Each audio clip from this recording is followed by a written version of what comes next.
네, 전 세계 주요 이슈를 짚어보는 선재구의 월드인 이슈 시간입니다.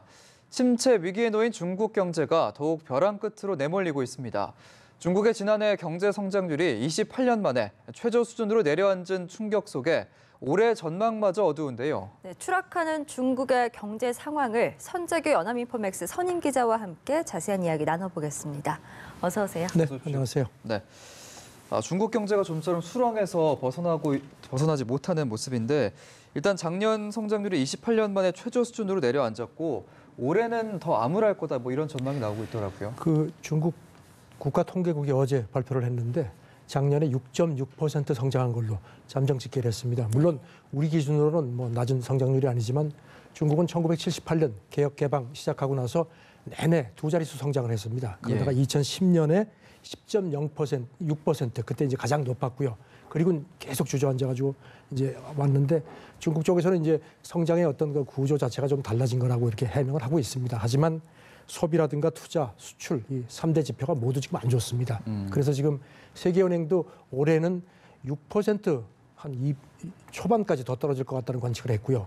월가 일각에서는 이 추세로 가면 사실 중국 경제가 지금 그 부채 같은 심각한 문제가 있기 때문에 사실 2%대까지 주저앉을 수 있다. 이런 얘기도 나오는데요. 일단 지금 상당히 그 비관론이 많습니다. 네, 이처럼 경제 사정이 이제 갈수록 나빠지니까 당국에서도 손 놓고 있을 수만은 없는 상황이다 보니 이제 최근 들어서 경기 부양책을 대거 쏟아내고 있는데 관련해서 효과를 좀 미지수라고 보는 시각들이 많더라고요. 네, 방금 들어온 소식인데 트럼프가 입이 근질근질해서 가만히 있을 수가 없었던 모양입니다. 네. 트윗을 했는데 1999년 이후에 중국 경제가 가장 가라앉았다. 이거 봐라. 장난질 그만 치고 진짜 합의를 하자. 또 이런 얘기도 했습니다. 일단 중국도 지금 상당히 지금 신경을 쓰고 있는데 신화통신이 어제 전한 걸 보면은 시진핑 주석이 당 고위 관계자들하고 만나서 위기 관리에 적극적으로 준비를 하라고 그렇게 지시를 한 걸로 그렇게 보도가 됐습니다. 리커창 중국 총리도 통화 정책을 좀 더 이렇게 좀 더 완화, 그러니까 도를 좀 더 풀 수 있다는 그런 시사를 했고요. 그리고 재정도 많이 확대하겠다는 얘기를 했는데요. 일단 지금 중국 중앙은행이 지급 준비를 떨어뜨렸습니다. 작년에도 그렇고 올해 초에도. 그러니까 그만큼 이제 돈을 더 풀기 시작했습니다. 그다음에 철도 쪽에도 우리 돈으로 한 140조 원 이상 투자를 하겠다는 계획도 있는데 일단 이렇게 지금 많은 방안을 내놓고는 있습니다. 하지만 그 효과에 대해서는 월가 쪽에서 글쎄 하는 고개를 지금 갸우뚱하는 사람들이 많습니다. 과연 효과가 얼마나 발휘가 될지 좀 지켜봐야 될 것 같은데 일단 중국 관영 매체들은 경제가 어렵지만 심각한 수준은 아니다라고 하면서 이제 내부 불안을 좀 잠재우는 모습이에요. 네, 환구시보라고 인민일보 자매지인데 이제 중국 지도부의 어떤 의중을 비친다는 평가를 받아온 매체인데요. 중국 경제가 좋지는 않다. 하지만 엉망은 아니다. 이런 표현을 했고요. 그다음 관영신화통신도 시진핑 주석을 중심으로 똘똘 뭉쳐서 안정 속의 발전을 이루고 있다.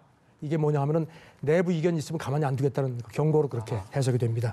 그런데 지금 시장은 아까 말씀드린 것처럼 그렇게 밝게 안 봅니다. 노무라, 일본의 노무라 증권 같은 경우는요. 시장이 중국의 부양책 얘기가 자꾸 나오는데 너무 기대하지 마라.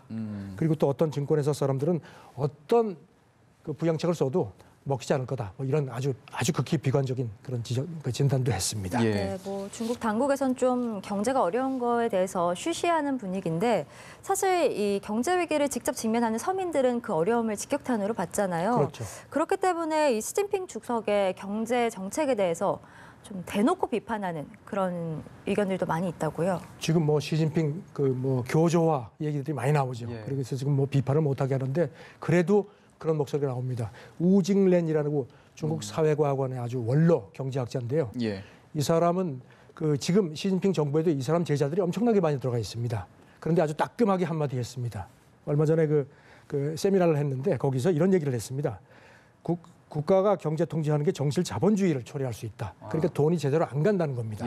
그러면서 이런 식으로 가면은 옛날 1950년대 옛 소련이 국가계획경제가 실패했던 재판이 될 수 있다. 사실 엄청난 얘기거든요. 그런 얘기를 하면서 국가 통제가 아닌 시장 경제가 중국이 갈 길이다. 이런 얘기를 했습니다.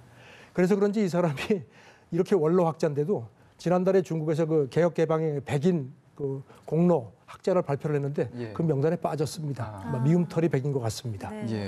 지금 중국의 이런 경제 위기 불안감이 이제 말씀해 주셨던 것처럼 월가에서 굉장히 안 좋게 보고 있고 세계 경제에 좀 어떤 파장을 일으킬지 궁금한데 일단 뭐 대표적인 안전자산으로 꼽히는 달러에 대한 수요가 계속해서 늘고 있는 그 상황이라고요.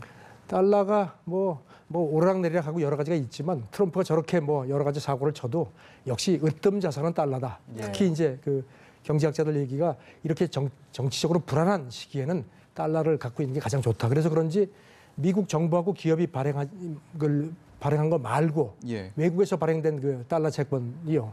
2008년 금융위기 이후에 작년까지 2배로 늘었습니다. 아하. 반면에 다른 통화로 발행하는 달러 채권은 많이 준 걸로 되어 있습니다. 역시 예. 달러가 이 국세통에도 가장 안전자산이란 그런 굳건한 그런 그 믿음은 투자자들 믿음은 흔들리지가 않는 것 같습니다. 예. 네, 이렇게 경제 등 여러 가지로 악재를 겪고 있는 시진핑 주석이 이에 대한 어떤 탈피의 일환인지 자신을 이제 우상화하는 작업을 더 본격화하고 있다고요. 그 중국에도 종교 그 단체들이 있고요, 천주교도 있고 뭐 다 있는데 네. 중국에는 그 애국 천주교라는 게 있습니다. 이게 이제 관변 단체인데 사실 뭐 지금 교황청하고는 교류가 없죠.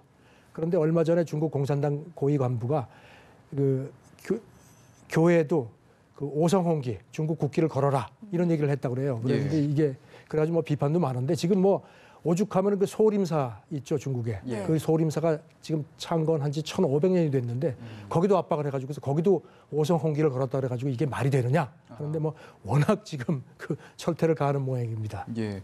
지금 뭐 엎친 데 덮친 격으로 중국 출생률이 역대 최저치를 지난해 기록을 했다고 하는데 뭐 저출산 고령화 문제가 심각한 것도 그렇고 이렇게 경제가 안 좋은 상황에서 뭐 이런 부분도 굉장히 악재로 작용을 할 것 같아요. 그렇죠. 중국도 고령화가 심각한데 더 심각한 거는 이제 이게 출생률이 줄어든다는 건데요.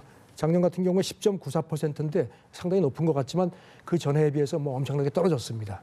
이런 추세로 가면 유엔이 보기에 인도보다 2024년에는 오히려 중국 인구가 더 줄어들 거다. 인구가 주는 게 문제가 아니고요. 문제는 이제 그 생산성, 그 노동력인데 예. 중국도 지금 고령화가 갈수록 심각해지는 상황입니다. 이렇게 경제가 지금 지적인 어떤 변화 때문에 가라앉는데 고령화까지 문제가 되면 이제 중국 경제의 어떤 구조 자체에 흔들림이 있기 때문에 아마 중국 지도부가 상당히 고민을 많이 해야 될 겁니다. 네, 예. 알겠습니다. 자, 위기를 겪고 있는 중국의 경제 상황을 선재규 연합인포메스 선임 기자와 함께 이야기 나눠봤습니다. 오늘 말씀 고맙습니다. 네, 감사합니다. 고맙습니다.